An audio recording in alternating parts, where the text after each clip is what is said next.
Hello students, कैसे हैं आप लोग। आज के इस वीडियो में हमने शामिल किया है दो टॉपिक्स को। इन दोनों टॉपिक्स के नाम है यूक्लिड डिवीजन लेमा और Euclid division algorithm. Mostly students confuse रहते हैं कि ये दोनों एक ही चीज़ हैं या दोनों में कुछ डिफरेंस है। तो इन सब चीज़ों को आज की वीडियो में हम डिस्कस करने वाले हैं। आइए वीडियो शुरू करते हैं।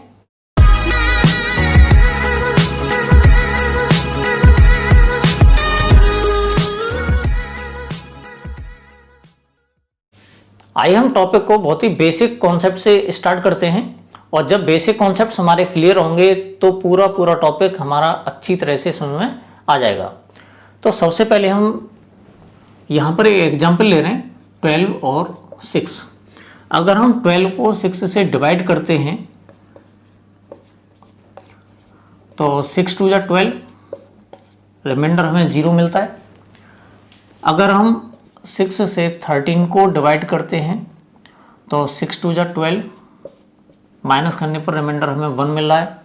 अगर 6 से 14 को डिवाइड करते हैं तो 16 2 जा 12, माइनस करने पर रिमाइंडर 2 मिल रहा है।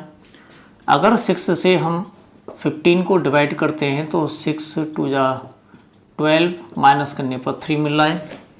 अगर हम 16 को डिवाइड करते हैं 6 से तो 6 2 जा 12, रिमाइंडर हमें 4 मिल रहा है। और 6 से अगर हम 17 को डिवाइड करते हैं तो 6 2 जा 12, रिमाइंडर हमें 5 मिल रहा है। और अगर हम 18 को डिवाइड करते हैं 6 से तो 6 3 जा 18, माइनस करने पर 0 मिल रहा है। और एक और डिवाइड कर लेते हैं इसमें हम 6 से अगर हम 19 को डिवाइड करते हैं तो 6 3 जा 18, फिर दोबारा हमें रिमाइंडर 1 मिल जाता है। तो यहाँ पर हम देखते हैं, चलो एक एग्जांपल और ले लेते हैं, थोड़ा ज़्यादा क्लियर हो जाएगा यहाँ से। तो 6 3 जा 18, फिर रिमाइंडर हमें 2 मिल गया। जब हमने 6 से 12 को डिवाइड किया तो रिमाइंडर 0, 13 को डिवाइड किया तो रिमाइंडर 1, इधर रिमाइंडर 2, इधर रिमाइंडर 3, इधर 4 5। उसके बाद में जब हम आगे बढ़ते हैं तो रिमाइंडर फिर हमें 0 मिल जाता है, फिर 1 मिलता है, फिर 2 मिलता है। और इस तरह से जैसे जैसे हम आगे इसको डिवाइड करते जाते हैं तो रिमाइंडर फिर वही रिपीट हो जाते हैं। लेकिन हम एक बात नोटिस करते हैं यहाँ पर कि जो रिमाइंडर्स हैं सारे के सारे कोई भी 6 से ग्रेटर या 6 के इक्वल नहीं है। यानी सारे के सारे जो रिमाइंडर्स हैं वो सब के सब क्या हैं, 6 से लेस हैं। या तो रिमाइंडर 0 है या मैक्सिमम वैल्यू इसकी जो न्यूमेरिकल दे रखी है वो दे रखी है 5। तो यहाँ हम एक बात को नोटिस करते हैं कि हमारे पास ये जो नंबर्स थे, जैसे कि 15 और 6 के बारे में बात करते हैं, तो 6 और 15 ऐसे दो नंबर्स हैं जिनके लिए हमने दो नंबर्स अपनी तरफ से और ढूंढे हैं, 2 और 3। और ये जो पूरा प्रोसेस है सीखने के हिसाब से इसको बोल सकते हैं हम डिवाइडेंड। ये डिवाइजर होता है, इसको क्वोशिएंट कहते हैं, और ये होता है रिमाइंडर। ये 4 चीजें हमने इनके नाम रख लिए हैं। अब यहाँ पर हम एक बात नोटिस और करते हैं, अगर हम 15 को इस तरह से लिखें 6 × 2 + 3, तब ये सारी की सारी प्रोसेस बिल्कुल सही जाती है। यानी 6 का 2 में मल्टीप्लाई करते हैं तो हमें 12 मिलता है, 12 में अगर हम 3 को ऐड करते हैं तो हमें 15 मिल जाता है। तो ये जो पूरी प्रोसेस है इसको हम 7th क्लास से पढ़ते हुए आ रहे हैं, और इनके बीच में एक रिलेशन पढ़ा है हमने, और वो है dividend equals to divisor into quotient plus remainder. तो यही जो हमारे पास वो नंबर्स की फॉर्म में ये जो फॉर्मूला बना हुआ है इसी को हम यूक्लिड डिवीजन लेमा के नाम से जानते हैं।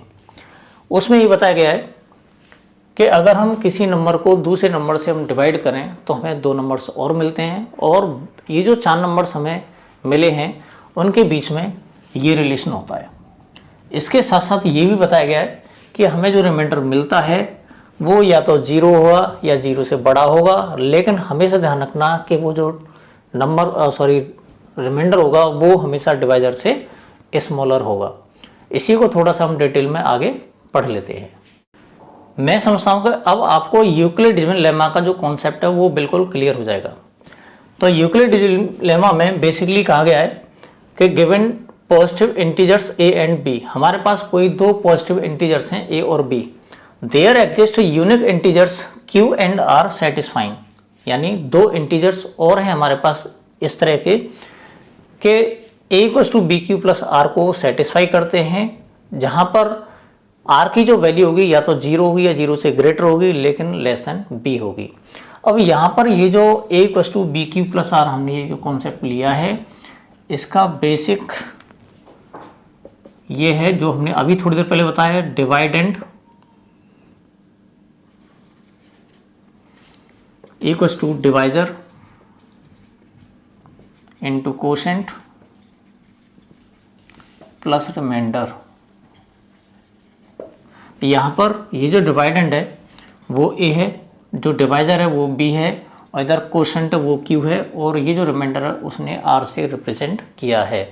अब उसके साथ साथ यहाँ पर उसने कंडीशन दे रखी है कि जो रिमाइंडर होगा या तो 0 हो सकता है, 0 से ग्रेटर हो सकता है, लेकिन हमेशा b से स्मॉलर होगा। b का मतलब होता है डिवाइजर। एक तरह से हम लिख सकते हैं कि 0 less than equals to remainder less than divisor, यानी जिस नंबर से हम डिवाइड करते हैं उसको डिवाइजर कहते हैं, और रिमाइंडर हमेशा उससे छोटा आता है, और हो सकता है कि रिमाइंडर 0 हो। अब इसके बाद में हमने जो एग्जाम्पल दिया था इसमें अभी 15 को डिवाइड किया था 6 से, तो 6 टू जा 12, इसमें रिमाइंडर 3 बचता है। तो यहाँ पर ये जो पूरा सिस्टम है इसको हम इस फॉर्म में भी लिख सकते हैं, 15 इक्वल्स टू 6 इंटू 2 प्लस 3, यानी ये a हो जाएगा, यहाँ पर ये b है, ये q है, और ये है r। तो इस कंडीशन में हम देखते हैं कि r जो है वो हमेशा b से स्मॉलर आता है, यानी जो 3 है लेस देन 6 है। अब इसके बाद हो सकता है कि डिवाइड करते टाइम पे रिमाइंडर 0 मिल जाए, जैसे कि दो एग्जांपल्स में हमने जो बताया था उसमें रिमाइंडर 0 आ रहा था। तो उस कंडीशन में क्या होता है, जब भी रिमाइंडर 0 होता है तो उस कंडीशन में जो डिवाइजर होता है डिवाइडेंड का एक फैक्टर होता है, यानी हमें ये भी मालूम है किसी नंबर का फैक्टर उस नंबर को कम्प्लीटली डिवाइड करता है। कम्प्लीटली डिवाइड करने का मतलब होता है यानी रिमाइंडर 0 मिलेगा, और जब रिमाइंडर 0 मिलता है तो जो डिवाइडेंड होता है वो डिवाइजर जो होता है वो डिवाइडेंड का एक फैक्टर माना जाता है या फैक्टर होता है। तो मैं समझता हूँ पूरा कॉन्सेप्ट क्लियर हो गया होगा। अब बात करते हैं हम एल्गोरिथम की। एल्गोरिथम में क्या होता है, एल्गोरिथम में बेसिकली हम दो नंबर्स के बीच का एचसीएफ फाइंड करते हैं, और एचसीएफ फाइंड करने की जो प्रोसेस होती है पूरे जो स्टेप्स होते हैं वो डिवीजन एल्गोरिथम के अंडर में आते हैं। तो इसको हम एक एग्जांपल की हेल्प से समझेंगे। तो डिवीजन एल्गोरिथम को समझने के लिए हमने एक एग्जांपल सेलेक्ट किया है, और वो एग्जांपल है find the HCF of 72 and 120। हमारे पास जो दो नंबर्स हैं 120 और 72, हमें इसका एचसीएफ फाइंड करना है, और एचसीएफ फाइंड करना है using division Euclid division algorithm. Euclid division algorithm, हमें यूक्लिड डिवीजन एल्गोरिथम का यूज़ करना है और हमें एचसीएफ फाइंड करना है। तो सबसे पहले बात तो ये कि एचसीएफ का मतलब समझ लेते हैं हम। एचसीएफ का मतलब होता है हाईएस्ट कॉमन फैक्टर, यानी इसके हम फैक्टर्स करते हैं, इसके भी फैक्टर्स करते हैं, और इन दोनों के जो फैक्टर्स में जो कॉमन फैक्टर्स होंगे और उन कॉमन फैक्टर्स में जो सबसे बड़ा वाला फैक्टर होगा हाईएस्ट कॉमन फैक्टर कहलाता है, जिसे हम एचसीएफ भी कहते हैं। लेकिन यहाँ पर इसको फैक्टराइजेशन फॉर्म से हम इसको सॉल्व नहीं करेंगे। सॉल्व करने का तरीका हमारा जो रहेगा वो है डिवीजन वाला मेथड। तो यहाँ पर ये जो 72 है वो स्मॉलर नंबर है, ये जो 120 है ये ग्रेटर नंबर है। तो 72 से अगर हम 120 को डिवाइड करते हैं तो ये 1 टाइम्स आता है इसमें, तो ये 72 माइनस कर लेते हैं, 8 बचेगा, और 11 से 7 गया तो 4, यानी रिमाइंडर बचता है हमारे पास 48। तो हमें मालूम है कि ये जो 72 है इसको पूरी तरह से डिवाइड नहीं कर रहा है, रिमाइंडर बच रहा है। तो हम क्या करते हैं, इस रिमाइंडर से फिर दोबारा डिवाइजर को डिवाइड करते हैं 72 से। तो 48 1 जा 48 माइनस कर लेते हैं, हमें 24 मिलता है। और इस 24 से फिर हम 48 को डिवाइड करते हैं। तो 24 से 48 को डिवाइड करेंगे तो ये 2 टाइम्स आता है और ये हमें 48 मिल जाता है और रिमाइंडर मिल जाता है हमें यहाँ पर 0। तो होता क्या है, डिवीजन एल्गोरिथम में हम तब तक डिवाइड करते जाते हैं डिवाइडेंड को जब तक हमें रिमाइंडर 0 नहीं मिल जाता है। और डिवाइड किससे करते हैं, जो हमें रिमाइंडर मिलता है लगातार उससे डिवाइजर को डिवाइड करते जाते हैं और तब तक डिवाइड करते हैं जब तक रिमाइंडर 0 ना मिले। अब हम कहते हैं इसमें डिवीजन लेमा का, यूक्लिड डिवीजन लेमा का क्या रोल है। रोल ये है कि जो हमने 120 लिया था इसको डिवाइड किया था हमने 72 से, 1 टाइम्स गया था और रिमाइंडर मिला था हमें 48। तो यहाँ पर ये देखते हैं कि ये तो डिवाइडेंड है, ये डिवाइजर, ये क्वोशेंट और ये है रिमाइंडर। तो इतना जो पोर्शन है हमने इसको इस फॉर्म में लिख रखा है, क्योंकि यहाँ पर रिमाइंडर 0 नहीं है। इसमें भी दे रखा था या तो रिमाइंडर 0 होगा या b से कम होगा। तो जब भी हम SCF निकालते हैं दो नंबर्स के बीच का, तो रिमाइंडर हर हालत में हम 0 लेके आ आते हैं। तो यहाँ पे 0 तो नहीं आ रहा, तो उस केस में हम क्या करते हैं, इन दोनों नंबर्स को सेलेक्ट करते हैं और इसमें से जो ग्रेटर नंबर होता है उसको स्मॉलर नंबर से डिवाइड करते हैं।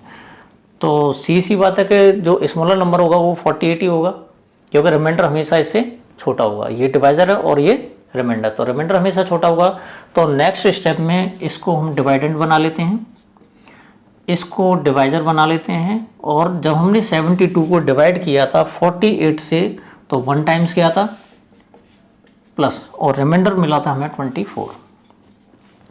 तो यहाँ पर भी हम देखते हैं कि इस स्टेप में भी हमने यूक्लिड डिवीजन लेमा का ही यूज़ किया है, जो कि ये दे रखा है। तो यहाँ पर ये जो 48 है ये डिवाइजर है, ये रिमाइंडर है। तो यहाँ पर रिमाइंडर अब भी हमें 0 नहीं मिला। तो इस तरह के केस में हम क्या करते हैं, इन दोनों नंबर्स को फिर दोबारा लेते हैं और 48 को फिर 24 से डिवाइड करेंगे। तो यहाँ पर हमने 48 को फिर 24 से डिवाइड किया 2 टाइम्स और हमें रिमाइंडर 0 मिल गया। तो यहाँ पर जो 48 था इस बार ये डिवाइजर का काम करेगा, सॉरी डिवाइडेंड का, और ये जो 24 है ये डिवाइजर का काम करेगा। और हमने 2 टाइम्स इसको डिवाइड किया है और प्लस रिमाइंडर 0। जब रिमाइंडर 0 आ जाता है तो डिवीजन है वो कंप्लीट हो जाता है। और उसके बाद में लास्ट जिस नंबर से हम डिवाइड करते हैं, यानी लास्ट जो डिवाइजर होता है वही उन दोनों नंबर्स का SCF होता है। यानी SCF ऑफ 120 एंड 72 इज 24। यहाँ पे जो लास्ट डिवाइजर था वो 24 था, तो जो लास्ट डिवाइजर मिलता है दोनों नंबर्स का जिससे हमें रिमाइंडर 0 मिल जाता है, तो वो उसका SCF कहलाता है। तो यहाँ पर हमने देखा कि हमारे पास जो दो नंबर्स थे वो थे 120 और 72। तो 120 और 72 को हमने स्टेप बाय स्टेप इस तरह से प्रोसेस फॉलो किया और प्रोसेस के बाद में हमें रिमाइंडर 0 मिला और रिमाइंडर 0 मिलने से हमें SCF मिल जाता है दोनों का। तो ये जो स्टेप बाय स्टेप हमने लिखे हैं प्रोसीजर है, यही डिवीजन एल्गोरिथम कहलाता है। इसी को डिवीजन एल्गोरिथम कहते हैं। एल्गोरिथम का मतलब होगा सिस्टमैटिक तरीके से जो प्रोसीजर वाइज हम जो स्टेप्स लिखते हैं वही एल्गोरिथम कहलाता है। तो मैं समझता हूँ दोनों में अंतर समा गया होगा। थोड़ा सा और रिवाइज कर लेते हैं इसको एक बार और। अगर हमारे पास कोई भी दो नंबर दे रखे हैं A और B, तो उनसे हम दो नंबर और पता लगा सकते हैं जिनका नाम इसमें Q और R दे रखा है, और इन चारों नंबर्स के बीच में जो रिलेशन है वो A = BQ + R होता है, जहाँ पर R रिमाइंडर है, B डिवाइडेंड है, Q क्वोशेंट है, सॉरी B डिवाइजर है, Q क्वोशेंट है, R रिमाइंडर है और A इसमें डिवाइडेंड है। तो यहाँ पर जो R की वैल्यू होती है वो 0 हो सकती है, 0 से ग्रेटर हो सकती है, लेकिन B से स्मॉलर होगी, यानी डिवाइजर से रिमाइंडर हमेशा स्मॉलर वैल्यू का होगा। तो ये प्रोसेस होती है डिवीजन लेमा की, यानी डिवीजन लेमा एक तरह से थ्योरम है।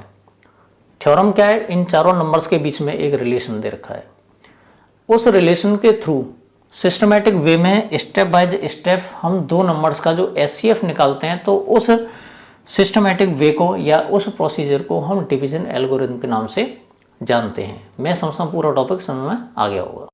तो आइए इन दोनों के बीच में बेसिक डिफरेंस समझ लेते हैं।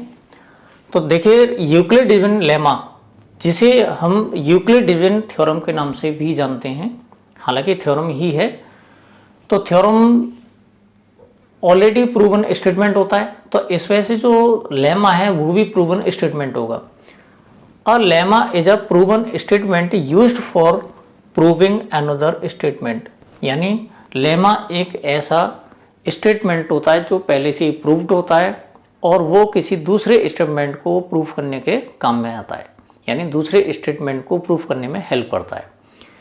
यहाँ पर यूक्लिडियन एल्गोरिथम की बात करते हैं, तो इसमें क्या होता है, an algorithm is a series of well defined steps, यानी जो एल्गोरिथम में जो हम प्रोसीजर फॉलो करते हैं उसके वेल डिफाइंड स्टेप्स होते हैं, उनकी एक सीरीज होती है, which gives a procedure for solving a type of a problem, जो किसी प्रॉब्लम को सॉल्व करने में हेल्प करती है।